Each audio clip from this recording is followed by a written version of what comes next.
Mr. Sahasrabudhe. धन्यवाद उपसभापति जी। मैं भाषण को जहां पर छोड़ा था वहीं से प्रारंभ कर रहा हूं। मैं ये कह रहा था कि कुल मिलाकर विगत कुछ सालों के राजनीतिक परिदृश्य पर हम निगाह डालते हैं तो ध्यान में आता है कि देश में एक पॉलिटिक्स ऑफ परफॉर्मेंस के आधार पर मौजूदा सरकार काम कर रही है, जबकि हमारे विपक्ष के मित्र कई बार अपने पॉलिटिक्स ऑफ प्रेजुडिस को छोड़ने की कोई भी मंशा नहीं दिखा पा रहे हैं।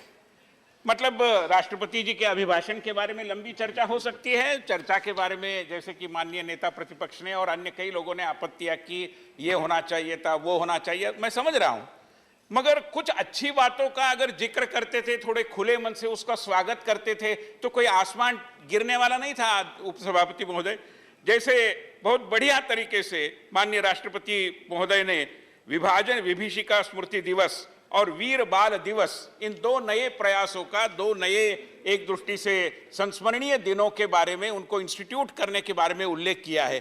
क्या इसके बारे में हम माननीय प्रधानमंत्री जी को खुले दिल से अभिनंदन उनका नहीं कर सकते, उनकी इस सोच का अभिवादन नहीं कर सकते? मगर दुर्भाग्यवश इतनी उदार मनस्कता हमें जो पाठ पढ़ाते हैं संकीर्णता के संदर्भ में या अन्य विषयों के बारे में, वो नहीं दिखा पा रहे हैं, ये वास्तविकता है। और जब मैं ये पॉलिटिक्स ऑफ प्रेजुडिस की बात करता हूं, एक पूर्वाग्रह के आधार पर राजनीति को आगे बढ़ाने की जो कोशिश हमारे विपक्ष के मित्रों द्वारा होती रही है, तो मैं जानता हूं कि एक इतिहास में कई ऐसे पन्ने हमें मिलते हैं, और न केवल भारतीय मतलब भारत के विपक्ष के बारे में, मगर अपने दल के बारे में भी। यहाँ पर परसों से जो भी चर्चा हो रही है उसमें कई बार श्री नेताजी सुभाष चंद्र बोस जी के बारे में उल्लेख आए और उनके प्रति भारत सरकार ने जो काम किया तो अभी आपको याद आए वगैरह वगैरह, तीखी प्रतिक्रियाएं, नोकझोंक भी हुई। मगर स्वयं नेताजी सुभाष चंद्र बोस जी के प्रति हमारे आज के प्रतिपक्ष का रवैया उस जमाने में उनके वो रहते हुए और उसके बाद भी क्या रहा, इसके ऊपर भी निगाह डालना एजुकेटिव होगा। उनके बारे में अनुज धर ने एक किताब लिखी है, India's biggest cover up, a book on the mystery surrounding Netaji's reported death in 1945। अभी इसके विषय में जो भारत सरकार के पास दस्तावेज थे नेशनल आर्काइव में, जिसको डीक्लासिफाई किया गया 2012 में और सब लोग जानते हैं, तो उन डीक्लासिफाइड रिपोर्ट्स के आधार पर यह कहा जाता है, और उसमें यह कहा गया है, I am just quoting it, the West Bengal government's intelligence branch to the intelligence bureau had sent instructions, and according to the instructions, the instructions show that several members of Bose family were kept under surveillance between 1948 and 1968। और आज आप किसी एक कपोल कल्पित app का उदाहरण लेकर हमें बोलते हैं कि आप सर्विलियंस करते हो। अरे आपने तो टर्निंग द सर्चलाइट इनवर्ड का एक विपरीत अर्थ लगाया, मतलब अपने ही लोगों के ऊपर और निगरानी रखे, सर्विलियंस रखे, इस पद्धति की बात की। एक उच्च कोटि के देशभक्ता के परिवार को इस पद्धति के अनुभव से गुजरना पड़ा।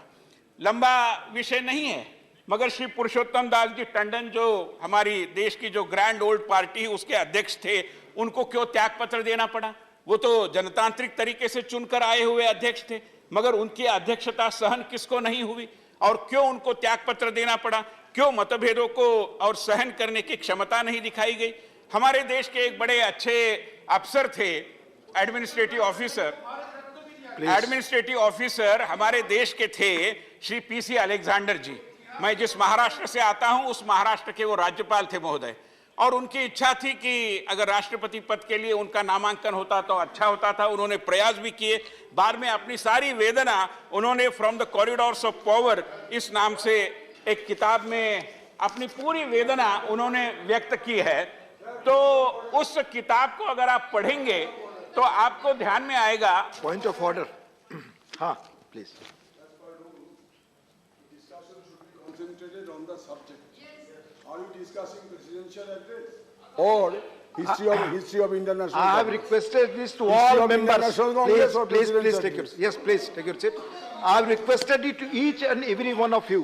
Please follow this for all. Please.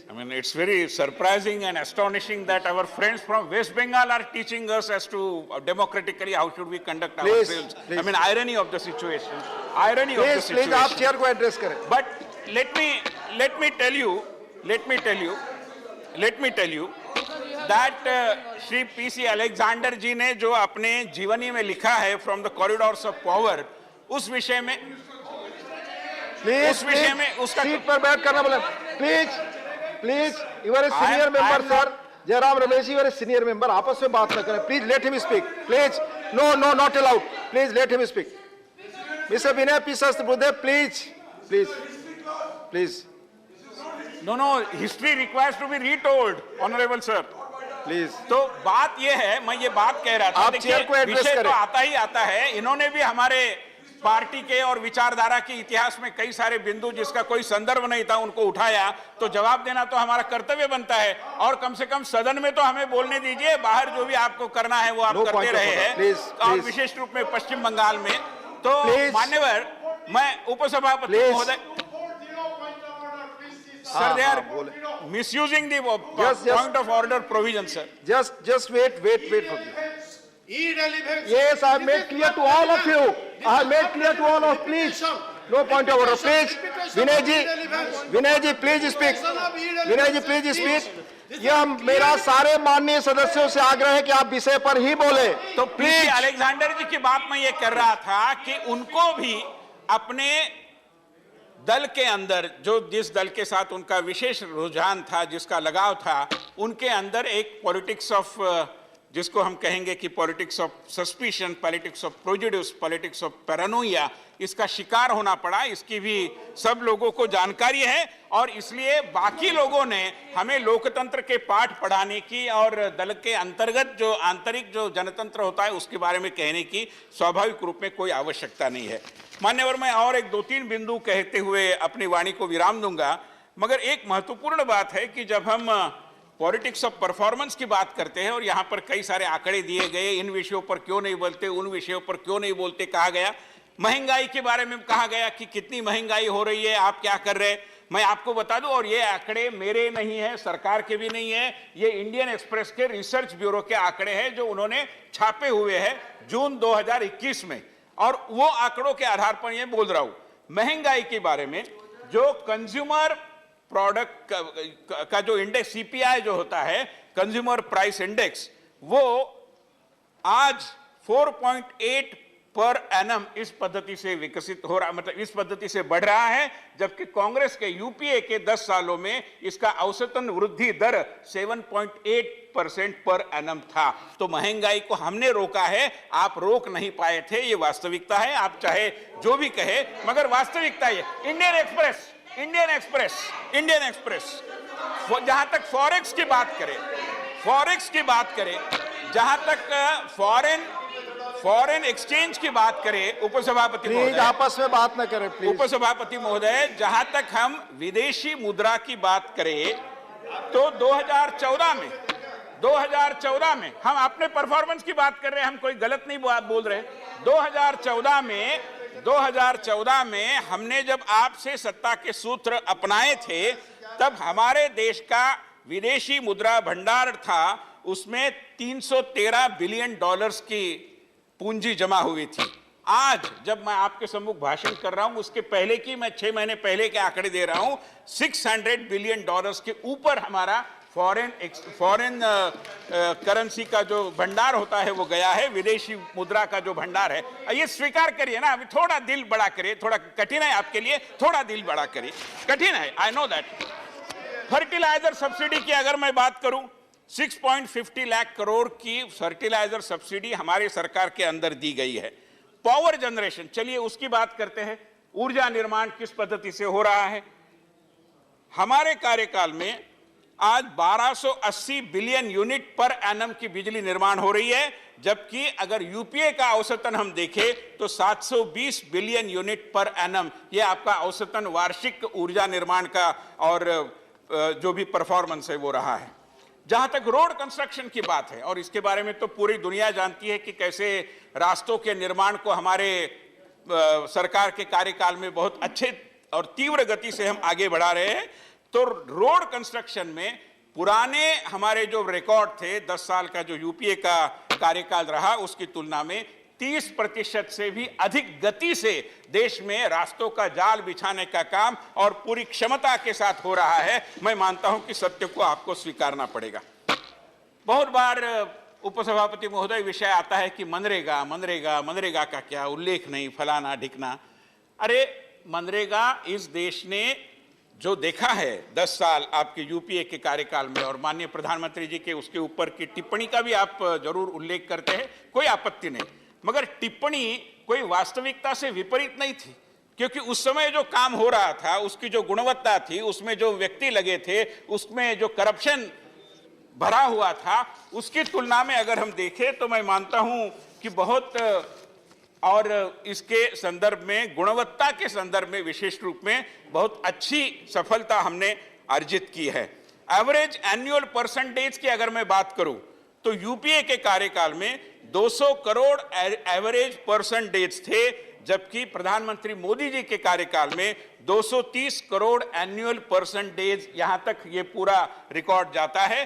तो मनरेगा के बारे में भी हमारी जो प्रतिबद्धता है, देखिए हम उस व्यवस्था को सुधार करते हुए, उसमें जो रिसाव होता था, करप्शन होता था, उसको प्लग करते हुए, और जनता के लिए जो कंस्ट्रक्शन हो रहा है उसका उपयोग हो अच्छे तरीके से, इसकी पूरी व्यवस्था करते हुए हमने ये काम किया है। और इसलिए मनरेगा की योजना को हमने और अच्छे तरीके से, आपने जिस पद्धति से चलाया था, कृपया सीट पर बैठकर बात ना करें, कि जिस योजना को महात्मा गांधी जी का नाम दिया गया है, वो बहुत अच्छे तरीके से और हमारे देश के राष्ट्रपिता के गौरव के अनुरूप चलनी चाहिए, और उसके लिए माननीय प्रधानमंत्री जी ने उसको करप्शन से पूरा मुक्त किया है, और एक प्रोडक्टिव पद्धति से मनरेगा का काम हो रहा है। इसको भी हमने देखना चाहिए, समझना चाहिए। आदरणीय उपसभापति महोदय, कई बार, और देखिए कैसी विडंबना होती है कि हमारे कम्युनिस्ट नेता भी हमको कोसते हैं कि आपके यहाँ लोकतंत्र नहीं है, लोकतंत्र नहीं है, और स्वाधीनता संग्राम में आपने क्या किया था। अरे स्वाधीनता संग्राम के बारे में पीसी जोशी और बाकी सारे जो आपके नेता थे ना, आपको थोड़ा देखिए, आप अपना ही इतिहास एक बार झांक कर देखिए। मगर वो खैर मैं उन बातों पर जाता नहीं क्योंकि लंबी बहस होगी। मगर जहां तक लोकतंत्र की इस बात आती है, जो उठता है अपने पूरे परिवार के लोगों में जिन्होंने अपने सत्ता पर बांटे हैं, ऐसी पार्टियां बहुत सारी, और हमें पढ़ाते हैं लोकतंत्र की बात। अरे आपके यहां थोड़ा सा लोकतंत्र का ल तो लाकर दिखाइए कि कितना आता है। कुछ नहीं जी, आपका तंत्र तो एक परिवार तंत्र हुआ है, और आप हमें लोकतंत्र के पाठ पढ़ाते हैं। मगर मैं बताना चाहता हूं उपसभापति महोदय, लोकतंत्र के विषय में भी हम लोकतंत्र की बात ज्यादा शायद करें न करें, मगर काम हम कर रहे हैं। और मैं उदाहरण देता हूं, आपको भी ये मंजूर होगा, आपको भी मंजूर होगा, थोड़ा खुला मन करते हुए अगर आप सुनेंगे मेरी बात को तो आपको ये मान्य होगा। देखिए हमारे देश में अभी 26 जनवरी हो गया, प्रतिभा सम्मान हम करते हैं, और पद्मश्री, पद्म अवार्ड्स हम देते हैं। बरसों तक ये पद्म अवार्ड्स किनको मिलते थे? किसी विशिष्ट पद्धति के लोगों को ही क्यों मिलते थे? किसी विशिष्ट विचारधारा के लोगों को ही क्यों मिलते थे? क्यों वैचारिक अस्पृश्यता के आधार पर इसका निर्णय होता था?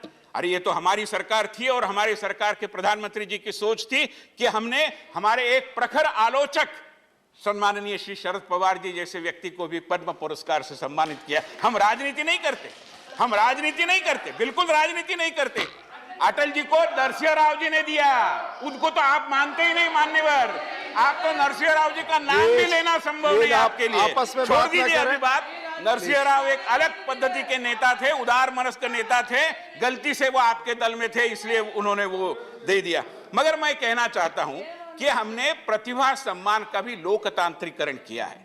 It is the democratisation of national recognition, और इसलिए आज पीपल्स पद्म की पद्धति से एक नई रचना स्थापित हो गई है। कई ऐसे अनजान चेहरों को, अनसंग हीरोज को हमने सम्मानित किया है। देश की जनता इस सोच के प्रति भारतीय जनता पार्टी की सरकार और प्रधानमंत्री मोदी जी के प्रति कृतज्ञ है। विकास का भी लोकतांत्रिकरण हुआ है। यहां पर हमारे देश में मोस्ट बैकवर्ड डिस्ट्रिक्ट्स, ये शब्दावली पहले से थी, हमने उसको एस्पिरेशनल डिस्ट्रिक्ट्स बनाया। उसके लिए यहां पर केंद्र में अधिकारी नियुक्त किए, धन का आवंटन किया, और विकास का भी हमने लोकतांत्रिकरण किया। केवल कुछ चंद गिने चुने शहरों और जिलों तक ये विकास सीमित न रहे, ये हमारी सोच है। जन औषधि केंद्र, इसका विस्तार किसके कार्यकाल में हुआ? हमारे कार्यकाल में हुआ। आज आप बस्तियों में जाइए, ग्रामीण अंचलों में जाइए, यहां तक की डिमांड ये आ रही है हमारे किसानों से, और मैंने इसका उल्लेख भी किया था कि जनौषधि केंद्रों में पशु वैद्यकीय और पशु चिकित्सकों के द्वारा जो पशुओं की चिकित्सा के लिए औषध दिए जाते हैं उसका भी समावेश करना चाहिए। मैं इस डिमांड को दोहराता हूं कि केवल मतलब मनुष्य के उपचार के लिए जो दवाइयां दी जाती है वो नहीं आनी चाहिए, पशुओं की चिकित्सा की दवाइयां भी उसमें आनी चाहिए। मगर आज जो जनौषधि केंद्रों का जाल पूरे देश में बिछा हुआ है, मैं मानता हूं कि स्वास्थ्य सेवा का ये जनतांत्रिकरण है। केवल एम्स तक, केवल गिने चुने शहरों तक ये स्वास्थ्य सेवा सीमित न रहे। हर किसी को अपने स्वास्थ्य की सुरक्षा का अधिकार है, हमने उसको माना है और ये किया है। हमारे देश में स्पोर्ट्स के बारे में लंबी चर्चा होती रहती है, दुर्भाग्यवश चर्चा ज्यादा होती है, काम कम होता है। मगर हम सबको पता है कि विगत 5-7 सालों में नेशनल स्पोर्ट्स अथॉरिटी के द्वारा, हमारे क्रीड़ा मंत्रालय के द्वारा देशी पारंपरिक खेलों को हम बढ़ावा दे रहे हैं।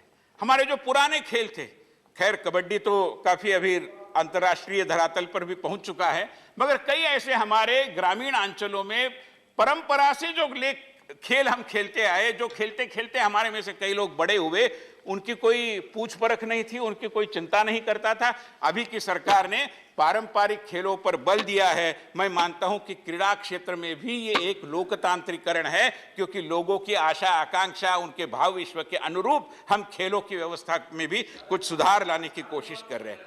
आपको ये भी पता है मान्यवर, आपको ये भी पता है कि देश के अन्य क्षेत्रों में जो छोटे छोटे स्थान थे जहां पर विमान की सेवा उपलब्ध नहीं थी, हमने उड़ान योजना लाई और उन सारे छोटे छोटे क्षेत्रों को भी और हमारे एयर ट्रैवल के नक्शे पर लाया। इसी पद्धति से, जिस पद्धति से हमने राम दयालु कोच बनाए, किसान ट्रेनें तैयार की। अभी किसान ट्रेन के लिए कोई संविधान संशोधन की जरूरत नहीं थी, संवेदना की जरूरत थी। वो संवेदना दिखाने वाले माननीय प्रधानमंत्री थे, उन्होंने किसान ट्रेन शुरू किया। कितने किसानों को लाभ हो रहा है आपको पता है? थोड़ा आपके किसानों के साथ भी बात करिए, वो बताएंगे कि किसान ट्रेन के कारण काफी कुछ लाभ हुए हैं। तो राम दयालु कोच हो, उड़ान योजना हो, किसान ट्रेन हो, हमने यातायात व्यवस्था का भी लोकतांत्रिकरण किया है। इस बात को हमें भूलना नहीं चाहिए। और मैं बताता हूं, आप थोड़ा सुनिए। हम जानते थे कि हमारे देश में आयुर्वेद और योग, ये जो हमारा पारंपरिक ज्ञान है, उसकी बहुत सुदीर्घ परंपरा है, बहुत संपन्न परंपरा है। मगर योग आखिरकार एक ज्ञान है, हमारी पारंपरिक ज्ञान संपदा है। एक दृष्टि से हमारी सॉफ्ट पावर है, हमारी सौम्य संपदा है, वो हमारे पास तक रखे। जरूरत नहीं पूरे विश्व को, हम बोलते ही है कि पूरी वसुंधरा हमारा घर है, ये विश्वची माझे घर हम मराठी में कहते हैं। तो ये पूरे विश्व में इसको फैलाने की दृष्टि से माननीय प्रधानमंत्री जी की अगुवाई में और अंतर्राष्ट्रीय योग दिवस की स्थापना हुई। आज मुझे भारतीय सांस्कृतिक संबंध परिषद के अध्यक्ष के नाते ये कहते हुए यहाँ पर गर्व महसूस हो रहा है कि हर किसी देश में लगभग आज योग दिन मनाया जाता है। लोग खुले मैदान में आते हैं। योग को, ये स्वास्थ्य और हेल्थ के विषय में एक दृष्टि से न केवल लोकतांत्रिकरण है, ये तो एक वैश्वीकरण है, हमारी प्राचीन ज्ञान संपदा का वैश्वीकरण है। पशुपालकों, मछुआरों, डेयरी व्यवसायियों, इनके लिए अब तक कोई मंत्रालय नहीं था, उनको कृषि के साथ ही समाहित किया जाता था। अभी ये सारे क्षेत्र अपने आप में इतने अच्छे पद्धति से विकसित हो रहे हैं। एक दृष्टि से एग्रीकल्चर एंटरप्राइज इसमें से विकसित हो रहा है। तो पशुपालकों के लिए, मछुआरों के लिए, हमारे दुग्ध व्यवसायियों के लिए एक अलग मंत्रालय बनाना, क्या इसके प्रति आप प्रधानमंत्री जी का अभिनंदन करने की उदारता नहीं दिखा सकते? मगर आप नहीं करेंगे और हमें बताएंगे कि आप संकीर्ण है और हम लोकतंत्र के पुरस्कर्ता है। अरे कितनी विडंबना है। थोड़ा सा दिल बड़ा करिए, थोड़ी सी उदार मनस्कता रखिए, जो अच्छा है उसको अच्छा कहने की सच्ची प्रवृत्ति जो है उसको जगाइए। मैं आपको निवेदन कर रहा हूं। और छोटी सी बात है, मैं लोकतांत्रिकरण के विषय पर चर्चा कर रहा हूं। मान्यवर, हम सब जानते हैं, हम जब स्कूलों में थे, कॉलेज में थे, 10वीं 12वीं के रिजल्ट्स आते थे तो अटेस्टेशन के लिए हमें और एक कचहरी के बाद दूसरी कचहरी वो गैजेटेड ऑफिसर ढूंढने के लिए जाना पड़ता था। अभी नहीं, अभी हम अपने स्वाक्षरी से, अपने हस्ताक्षर के माध्यम से उसके ऊपर और ये कह सकते कि ऑथेंटिक है। ये क्या जनता को अधिकार देना नहीं है? ये क्या छोटे अधिकारों का लोकतांत्रिकरण नहीं है?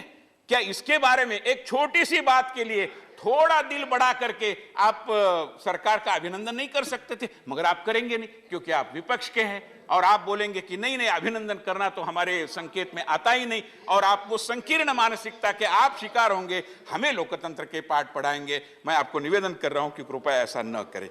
तो कुल मिलाकर उपसभापति महोदय, मैं आपको केवल संक्षेप में इतना ही कहना चाहता हूं कि विगत 7-7.5 सालों में माननीय प्रधानमंत्री जी के नेतृत्व में जिस पद्धति से यहाँ पर शासन चलाए है और जिस पद्धति से लोग मजाक भी उड़ाते हैं, ये अच्छे दिन कहाँ गए वगैरह वगैरह, मैंने जो वर्णन किया ना उसी को अच्छे दिन कहते हैं। और जनता ये जानती है, और जनता ये जानती है, आप लोग जाने न जाने जनता ये जानती है, और जनता क्या जानती है वो आप नहीं जानते, इसलिए आप उस अवस्था में आ गए। थोड़ा जनता के साथ आपका संवाद बढ़ता है, थोड़ा जनता के साथ आपका संवाद वही थोड़ा जनता के साथ आपका थोड़ा प्लीज आप थोड़ा माननीय विनय जी चेयर को समझ, थोड़ा जनता के साथ आपका संवाद अगर बढ़ता है, आप थोड़ा लोगों के अंदर घुल मिल जाते हैं, रूबरू होते हैं, उनकी आवाज और अपने अंतरात्मा की आवाज जो आपने दबाई हुई है उसको थोड़ा उछालने की कोशिश करते हैं, तो मैं मानता हूं कि अच्छे दिन का स्वर आपको भी जरूर सुनाई देगा, और यही अच्छे दिन की व्याख्या है। अध्यक्ष महोदय, कई बार ये एम्प्लॉयमेंट गारंटी स्कीम और इस तरीके की योजनाओं के बारे में कहा जाता है और कहना भी चाहिए, चर्चा भी होनी चाहिए, मगर मैं एक सूक्ष्म फर्क आपके ध्यान में लाकर अपने भाषण को समाप्त कर रहा हूं उपसभापति महोदय, कि आपने एम्प्लॉयमेंट गारंटी स्कीम की चर्चा की। जरूर पुरानी सरकारों ने उस विषय में, महाराष्ट्र में पहले अच्छा काम हुआ था, बाद में केंद्र ने उसको अपनाया, यद्यपि उसमें करप्शन हुआ, बहुत सारे घोटाले धांधलियां हुई, फिर भी योजना का जो मूल प्रारूप था वो अच्छा था। श्री VS पागे, जो महाराष्ट्र के पागे साहब, उनको मैं जरूर धन्यवाद देना चाहूंगा, उनके प्रति हमारे मन में सम्मान की भावना है। हमारी सम्मान की भावना दल के रंग के आधार पर नहीं होती मान्यवर महोदय, तो इसलिए हम तो सबके प्रति सम्मान की भावना रखते हैं। हमने सम्मान का लोकतांत्रिकरण किया है, मैंने बोला भी, प्रधानमंत्री संग्रहालय बन रहा है जिसमें सारे प्रधानमंत्रियों को हम प्रणाम करेंगे, केवल एक प्रधानमंत्री को नहीं। तो वो बात छोड़िए, अभी उसी बात को बार बार क्यों बताऊं, मगर मेरा कहने का बिंदु ये था कि एम्प्लॉयमेंट गारंटी स्कीम तक आपकी प्रतिभा सीमित रही। इस सरकार ने अपने विभिन्न योजनाओं के माध्यम से लोक कल्याण के मार्ग को और प्रशस्त करते हुए एम्पावरमेंट गारंटी स्कीम लाई है। ये एम्पावरमेंट गारंटी है, ये केवल एम्प्लॉयमेंट की गारंटी शायद होगी भी नहीं, जहनी भी नहीं चाहिए, मगर व्यक्ति को सक्षम बनाना, शक्तिशाली करना जरूरी है, और उसके लिए चाहे कुशलता के विकास की बात हो, उद्यमिता के विकास की बात हो, कृषि मंत्रालय में एक किसान कल्याण का अलग विभाग बनाने की बात हो, हमारे कारीगरी को प्रोत्साहन देने की बात हो, इन सारे विषयों के माध्यम से हमने एक एम्पावरमेंट गारंटी स्कीम लाई है। और इसलिए मैं मानता हूं कि इस एम्पावरमेंट गारंटी की वास्तविकता को आप स्वीकार करें, खुले मन से स्वीकार करें, दिल थोड़ा बड़ा करें। अच्छे दिन आए हैं, अच्छे दिन आते रहेंगे, अच्छे दिन चलते रहेंगे। बहुत बहुत धन्यवाद।